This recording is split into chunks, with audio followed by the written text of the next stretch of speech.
My name is Lillian Anderson. I'm a missionary. I'm also an intercessor. My main ministry is intercession. God had called me to Portugal over 20 years ago. So I come to Portugal, I spend 1 month sometimes I spend 6 weeks, and I go back to the UK, and then I come back twice a year.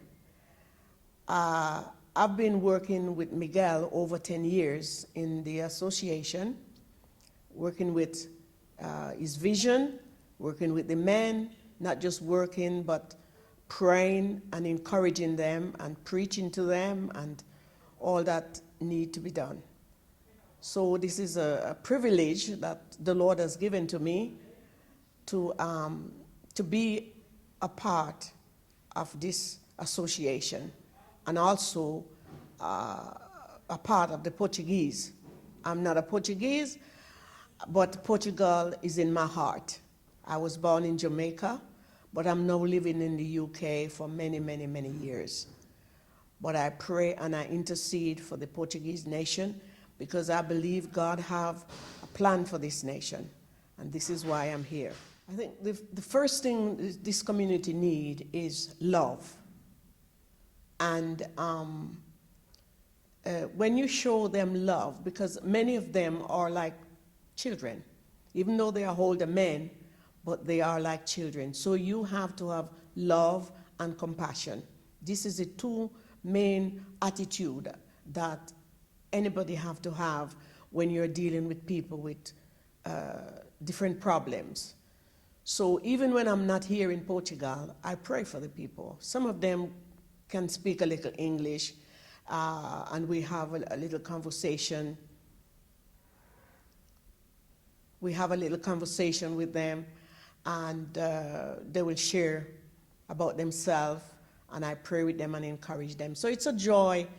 I also live here in the association. When I come to Portugal, I have a room in this house, and I'm just friendly with the people and just seeing them and loving them and have compassion on them and encouraging them. So it's a joy of my heart to be a part of this.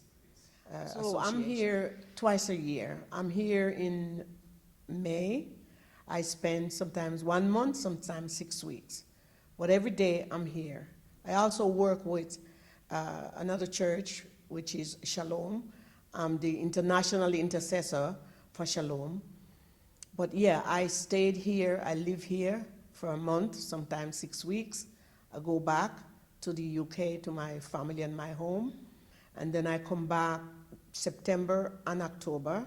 I spend 6 weeks, sometimes 4 weeks, I go back. So twice a year, I come and I spend time seeing what's going on.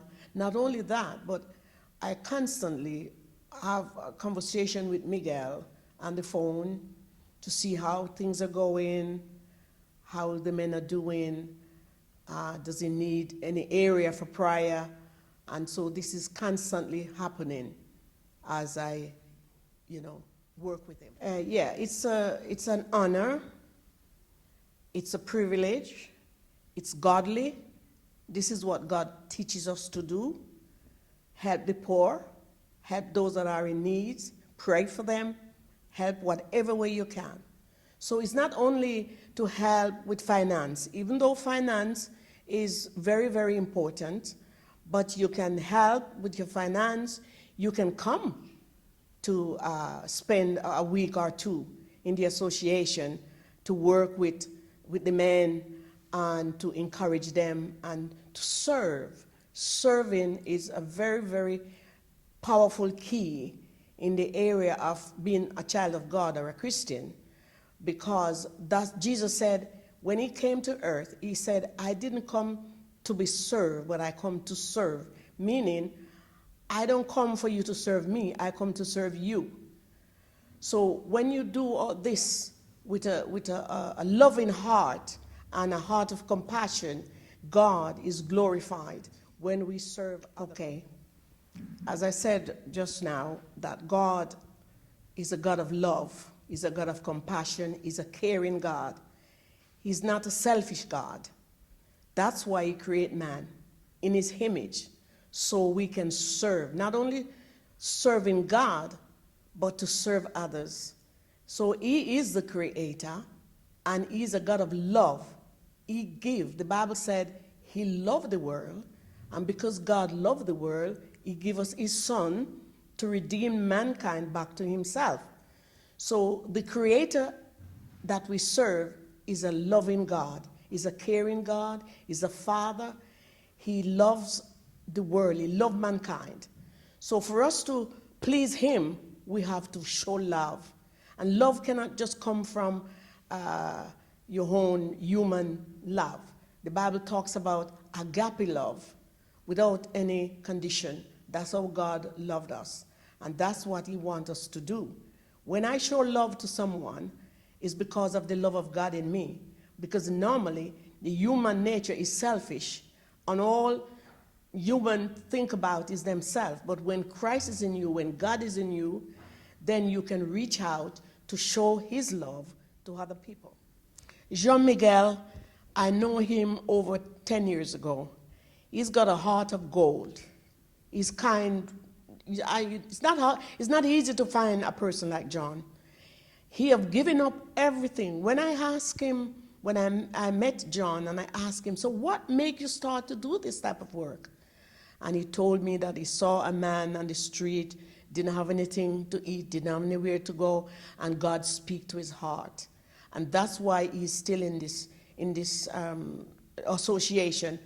It's very, very hard, because you have to be dealing with different people, different character, different problem, and really his life is given to them. He don't have a life for himself. He's a single man, he don't have a life for himself, and he give himself totally to serve God by serving these men and looking after them. So this is why I said, I pray for John every day, because I know that you've given his whole life. And I want to encourage anyone that are listening to this message, if there's any way you can help, if you can help financially, if you can help, as I said before, come and spend some time here. Even if you don't speak Portuguese, John speaks perfect English, even though he's a Portuguese, but he speaks perfect English. If you're an English-speaking person or a Portuguese person, whatever language you speak, and you feel you want to serve God by serving others, then I would encourage you to come, get in touch with John and see how you can help. And keep praying for him. Support him financially if you can, because it takes a lot to look after these men and to look after himself.